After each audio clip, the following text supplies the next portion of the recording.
Hey everybody, George Chamberlin here watching your dollars on this Monday morning, the 29th of October. What a glorious, beautiful day it is here in San Diego, but it ain't that way across the country. We got a big old storm working up the East Coast. It's called, of course, Sandy.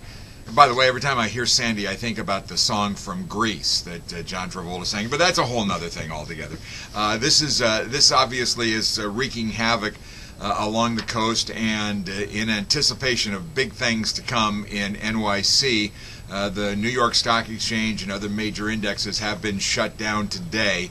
That's an event that hasn't happened since September 27th of 1985, when Hurricane Gloria worked its way through that region. Of course, the markets were closed for a week following the terrible attacks of September 11th, 2001.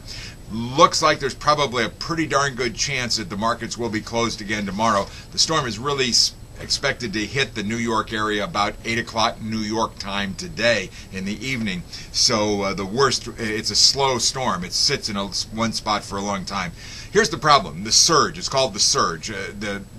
The financial district in New York sits right off the harbor. If you've ever been back there, if you've ever gone back and taken a trip out to the Statue of Liberty, you leave from Battery Park, which is right there on the water's edge. You only have to go up the street, and it does go up a couple of blocks, and you're at the New York Stock Exchange or at a lot of other financial district activities going on there.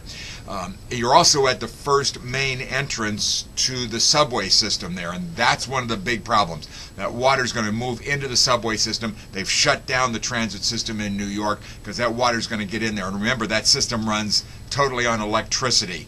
And you get those wires sparking, those rails sparking, you've got a major crisis on your hands. So it's going to be something that's going to be drawn out for a while, but we're shut down today. We'll see what happens tomorrow and kind of keep you posted on that. Things are going on. We had an economic report out of Washington, D.C. today on income and spending. Good stuff there. Some corporate earnings are going on. We've even had a couple of merger deals today. But for the most part, everything is really ramping down. Probably the worst tomorrow and on Wednesday. So we'll keep you posted on all that. Watching your dollars, I'm George Chamberlain. Have a good one.